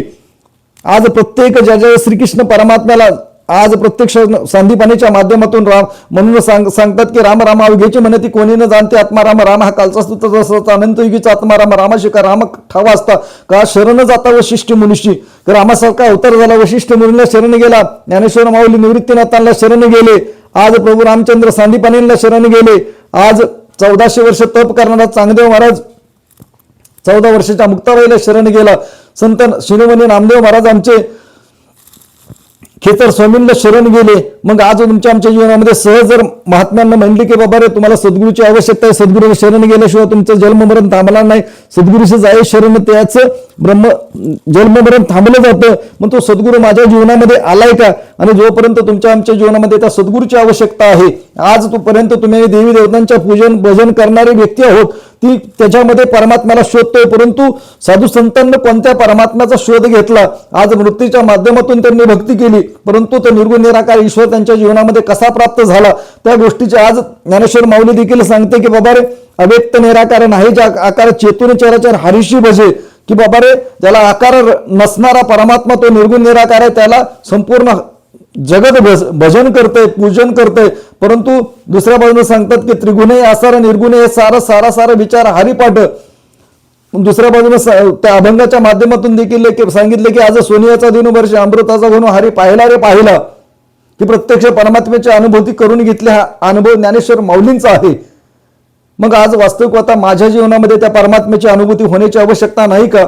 मला निर्गुण निराकार ईश्वर प्राप्त होण्यासाठी केवळ ज्या वेळेस युगानुयुगे श्रीकृष्ण परमात्मा एकनाथ भागवत या पवित्र ग्रंथामध्ये उद्धवाला सांगतो की बाबा रे ज्या वेळेस धर्माचा ह्रास होतो, धर्माला ग्लानी येते, भक्त संकटामध्ये असतो, संपूर्ण विचार माजतो, त्याच्या वेळेस मनुष्याचा देह धारण करून आज प्रत्येक वेळी मी समयाला अवतार होतो. मग त्यावेळेस उद्धव तुमच्या आमच्या सारखा नव्हता. उद्धवाने विचारलं की तू येतोस पण तुला ओळखण्याची खूण कोणती? त्यावेळेस श्रीकृष्ण परमात्मा सांगितलं ज्या वेळेस मी भूतलावरती मनुष्याचा देह धारण करून येईल त्यावेळेस जे भक्त मला अनन्यभावे शरण येतील, या संसाराचा मायेचा संपूर्ण त्याग करून मला शरण येतील, त्या शरण येण्याच्या बदल्यामध्ये मी प्रत्यक्ष परमात्म्याची निर्गुण निराकार ईश्वराची प्राप्ती करून दिली जाईल. तो माझा समयाचा अवतार असेल. मग आज छाती टोकपणे आज सांगतोय की बाबा रे आज समयाला तेच कार्य श्रीकृष्ण परमात्म्याचं, ज्ञानेश्वर माऊलींचं, निवृत्तीनाथांचं, वास्तविकता रामाचं, हजरत पैगंबरांचं, जनाबाईचं, मीराबाईचं ते कार्य, आज नामदेव महाराजांचं कार्य, सुदीक्षा महाराज आज प्रत्यक्ष जे भाविक सज्जन ज्यावेळेस शरण येतात, शरण आल्यानंतर त्या व्यक्तीला, त्या साधकाला, त्या भक्ताला काही विचारणार आयुष्यभर तू किती पाप केलं, काय पुण्य केलं, आयुष्यभर किती कर्म केली, वाईट कर्म केली, चांगली कर्म केली, कोणत्याही गोष्टीची आज विचारणा केली जात नाही. सत्संग केल्यानंतर ज्यावेळेस ब्रह्मज्ञानाचा कार्यक्रम असतो, ब्रह्म उपदेशाचा कार्यक्रम असतो, त्यावेळेस तिथे बसल्यानंतर केवळ त्या व्यक्तीला 5 प्रण सांगतात की 5 प्रण जर तुला कबूल असतील तर त्याच्या बदल्यामध्ये ते 10वं जे 9 प्रकृती आणि 10वं परब्रह्म, त्या परब्रह्माची प्राप्ती करून देण्यासाठी 5 प्रण ते त्यांना सांगितले जातात. आणि 5 प्रण कबूल असतील तर त्या कबूल असणाऱ्या ब्रह्मज्ञानाची प्राप्ती करून दिली जाते. मग तुमच्या आमच्या जीवनामध्ये त्या गोष्टीची आवश्यकता नाही का? तुम्ही आम्ही भक्ती करतो, पण भक्तीच्या माध्यमातून काय प्राप्त करायला पाहिजे हीच कळत नाही. कारण देवी देवतांच्या माध्यमातून मगाशीपासूनच दास सांगतोय की बाबा नाना देवांच्या नाना प्रतिमा लोक धरिती धरून त्याच्या प्रतिमा तो प्रत्यक्ष परमात्मा आधी ओळखला पाहिजे. म्हणून सांगितलं ओळखीला हरी धन्य तो संसारी जयाच्या घरी रिद्धी सिद्धीत पाणी भरी. ज्यावेळेस परमात्म्याची अनुभूती त्यावेळेस माया आपल्यापासून बाजूला जाते आणि प्रत्यक्ष परमात्मा आपल्याबरोबर अंगाचा कपडा सुद्धा जेवढा लांब आहे. ज्यावेळेस प्रभू रामचंद्र ज्यावेळेस 12 वर्ष गुरु आश्रमामध्ये, त्या आश्रमामध्ये गेल्यानंतर ज्यावेळेस 12 वर्षाचा काळ पूर्ण झाल्यानंतर ज्यावेळेस घरी आले आणि घरी आल्यानंतर कळलं की बाबा कोण, त्यावेळेस त्याच्या जीवनामध्ये ते आत्मसाक्षात्कार झाले नव्हतं. परत प्रभू रामचंद्र माघारी गेले आणि माघारी गेल्यानंतर ज्यावेळेस दरवाजा गुरु महाराजांचा ठोठावला त्यावेळेस आतून कोण आहे त्याच गोष्टीची अनुभूती करण्यासाठी मी परत आलेलो आहे. त्यावेळेस प्रभू रामचंद्राला जेव्हा विचारलं मी कोण आहे, त्यावेळेस त्या गोष्टीची प्राप्ती करण्यासाठी किती वेळ लागेल, त्यावेळेस प्रभू रामचंद्राला वशिष्ठ सद्गुरूंना सांगितलं फूल चुरगळून टाकण्यासाठी जितका वेळ लागत नाही तितका परमात्म्याची अनुभूती प्राप्त करण्यासाठी वेळ लागत नाही. मग त्या सद्गुरूच्या माध्यमातून वशिष्ठांच्या माध्यमातून प्रभू रामचंद्राला ते आत्मतत्व आत्मसाक्षात्कार त्या रामाचं दर्शन प्राप्त करून घेतलं. मग रामासारखा अवतार झाला तो सद्गुरूला शरण गेला, कृष्णासारखा अवतार झाला सद्गुरूला शरण गेला. मग तुमच्या आमच्या जीवनामध्ये जर संत महात्मे आज सांगत असतील की शरण या शरण या शरण या, आम्ही अनेक सांसारिक गोष्टीसाठी शरण होतो, मला 10 रुपये लागू द्या 100 रुपये लागू द्या एखाद्या गोष्टीची गरज लागू द्या, आम्ही शरण यासाठी तयार आहे. परंतु इथं संत सांगतात की बाबा रे श्रद्धेच्या बदल्यामध्ये आज समयाला सुदीक्षा महाराज समयाला अवतरित आहेत आणि त्या परम तत्वाची त्या निर्गुण निराकार ईश्वराची प्राप्ती करून दिली जाते. मग 4 वेद 6 शास्त्र 18 पुराण बायबल कुराण संपूर्ण धर्मग्रंथ एका बाजूला ठेवा आणि निरंकारी मिशनचं ब्रह्मज्ञान एका बाजूला ठेवा. ते जर सत्य नसेल तर ते स्वीकार करू नका. कारण करू नका काही सत्संग करा पूर्वीचा तो देरा उगवेल प्रत्यक्ष पुरावाने वर्णवले जातील दोष तुका म्हणे. तुकाराम महाराज सांगतात की संतांच्या संगती मनोमार्गगती अकळवा श्रीपती येणे, पण ते संतांच्या संगतीमध्ये न कळणारा परमात्मा माझ्या जीवनामध्ये प्राप्त होतो. त्यासाठी संतांचा संग करण्याची आवश्यकता आहे. आणि जोपर्यंत ते ब्रह्मज्ञानी संत तुमच्या आमच्या जीवनात, कारण एक वेळ देव नाही भेटला तरी चालेल, पण ज्या देवाचं दर्शन झालेल्या संतांचं दर्शन तुम्हाला होण्याची आवश्यकता आहे. संत सद्गुरूपासून सद्गुरूपर्यंत घेऊन जाणार आहे. कारण सद्गुरु आज निराकार ने आपने आपको छिपाए लेकिन सद्गुरू ने विषय प्रकट कर दिले काय, तो प्रकट करणार सद्गुरू माझ्या जीवनामध्ये येण्याची आवश्यकता आहे. त्या गोष्टीची आवश्यकता प्राप्त होण्यासाठी त्या सद्गुरू दासदास करे की बाबा रे एवढ्याच्यासाठी केला होता अट्टास शेवटचा दिवस गोडा. प्रत्येकाला वाटतं की माझा हा देहामधून हा जीव सुकुर्ब बाहेर जावा, माझ्या जीवनामध्ये शरीराला यातना होऊ नयेत, ह्या प्रत्येकाला वाटतं. पण ती मी क्रिया करत नाही, त्या परमात्म्याच्या शोधासाठी मी आज चिंतन करत नाही, मनन करत नाही. जोपर्यंत जगतवंदे जगद्गुरु तुकारामाने स्वतःला प्रश्न विचारला, माऊलीने प्रश्न विचारला, रामाने प्रश्न विचारले, प्रत्येकाने जेवढेही संत भूतलावरती आज झाले सद्गुरू अवतार झाले त्यांनी प्रत्येकाला प्रश्न विचारले की मी देहामध्ये कशासाठी आले. आज परीक्षित सारखा राजा होता, परंतु त्याच्या जीवनामध्ये देखील आज व्यासांच्या माध्यमातून ते ब्रह्मज्ञान प्राप्त होऊन त्यांचा देखील उद्धार झाला. मग तुम्हाला वाटत नाही की आमचा उद्धार व्हावा. जर प्रत्येकाला वाटत माझा उद्धार व्हावा तर केवळ समयाला जो अवतारित असतो सद्गुरू असतो त्या सद्गुरूला शरण जाण्याची आवश्यकता आहे. मग आज ख्यातिटोकपणे दास सांगतो की बाबा रे आज समयाला सद्गुरू सुदीक्षा महाराज आज अवतरित आहेत. ज्याला ज्याला वाटतं की परमेश्वराची प्राप्ती करावी, हे ब्रह्मज्ञान प्राप्त करावं असं वाटत असेल तर वास्तविक पाहता ज्यावेळेस दास जाता एक दृष्टांत सांगेल की बाबा रे ज्यावेळेस आयुष्यामध्ये कोणत्याही गोष्टीची चिंतन करायचं असताना ज्यावेळेस एक दिवस गगनगिरी महाराजांच्याकडे एक कारखानदार आला होता आणि कारखानदार आल्यानंतर त्यानं विचारलं की बाबा रे की मी भगवद्गीतेमध्ये वाचलंय की संपूर्ण सगळ्या मायेचा त्याग करून जर जो शरण येतो त्याला शरण येण्याच्या बदल्यामध्ये निर्गुण निराकारी ईश्वराची त्या भक्ताला प्राप्ती होते, मग मला ती प्राप्ती कशी होईल. त्यावेळेस गगनगिरी महाराजांना देखील त्यावेळेस त्या भक्ताला सांगितलं, त्या कारखानदाराला सांगितलं की आज समयाला निरंकारी मिशनच्या माध्यमातून सद्गुरू अवतरित आहेत. त्या सद्गुरूला शरण गेल्यानंतर तुला निर्गुण निराकार ईश्वराची प्राप्ती मी योगीच्या माध्यमातून मेलेले मुर्दे सुद्धा जिवंत करू शकतो, परंतु मला ती ब्रह्मविद्या देण्याचा अधिकार नाही. ते केवळ ब्रह्मविज्ञान देण्याचा अधिकार सद्गुरू रूपामध्ये आज निरंकारी मिशनच्या माध्यमातून अवतरित आहेत. ते शरण गेल्यानंतर निर्गुण निराकार ईश्वराची तुला प्राप्ती होईल.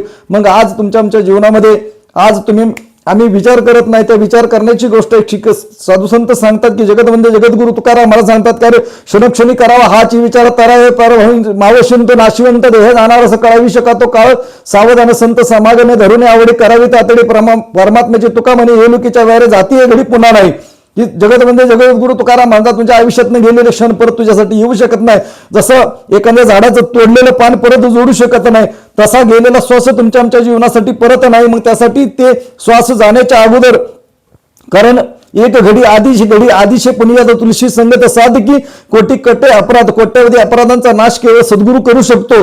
त्या सद्गुरूला शरण जाण्याची आवश्यकता आहे. जोपर्यंत मग आज तुमच्या आमच्या जीवनामध्ये असं बोलण्याच्या ओघामध्ये भरपूर काही बोलून गेला, एखादे संत वचन मागं पुढे झालं असेल, तुका म्हणे नामा म्हणे वास्तव कथा इकडची तिकडे ओळी झाली असेल, कारण दासच्या अध्ययनामध्ये जे काय आलं ते प्रयत्न केला तुम्हाला प्रगट करण्याचा. कारण आपले हित असता जो जागता धन्य तयाची माता पिता कुळी कन्या पुत्र होती जे सात्विक तयास हरेक वाटे देवा गीता भागवत करीते सवन अखंड नाम विटव तुका म्हणे घडू माझा त्यांचा संघ अनेक माझ्या दैवा पार नाही. कारण साधू संतांचा संघ तुमच्या माध्यमातून माझ्या जीवनामध्ये प्राप्त झाला. कारण आपल्या जो हिताला असतो तो केवळ संत असतो, आणि संत काय या संतांचे वर्णोपकार मज निरंतर संत हे निरंतर ह्या संसारिक जीवनाला जागवण्याचं कार्य करत असतात. मग आज बोलण्याच्या ओघामध्ये भरपूर काय असं बोलून गेलं, ह्या कार्यक्रमकर्त्यांनी भरपूर काही नियोजन केलं, सुंदर असं नियोजन केलं. प्रत्येकानं जे काही सहयोग दिला त्या प्रत्येकासाठी परमात्म्याकडे चिंतन करे की ज्यांच्या जीवनामध्ये तो आत्मसाक्षात्कार झाला नाही, त्या परमात्म्याची अनुभूती झाली नाही. सद्गुरू तुम्ही कृपा करा, दयाळू आहात. तर प्रत्येकाचे जेही भक्त भक्ती करतात तुमच्यापासून विभक्त आहेत, त्या प्रत्येकाला तुमचं स्वस्वरूप प्राप्त करून घेण्याची बुद्धी प्राप्त होऊ द्या. आणि त्यांचा भवसागर जरी पार होण्यासाठी केवळ त्यांच्या मनामध्ये ती चेतना जागृत करा की बाबा रे आज समयाला मला सद्गुरूला शरण जाण्याची आवश्यकता आहे. मग या सद्गुरूला शरण आणि चुकवा आपलं जन्म मरण. प्रेमाने बोला धन्यंकार.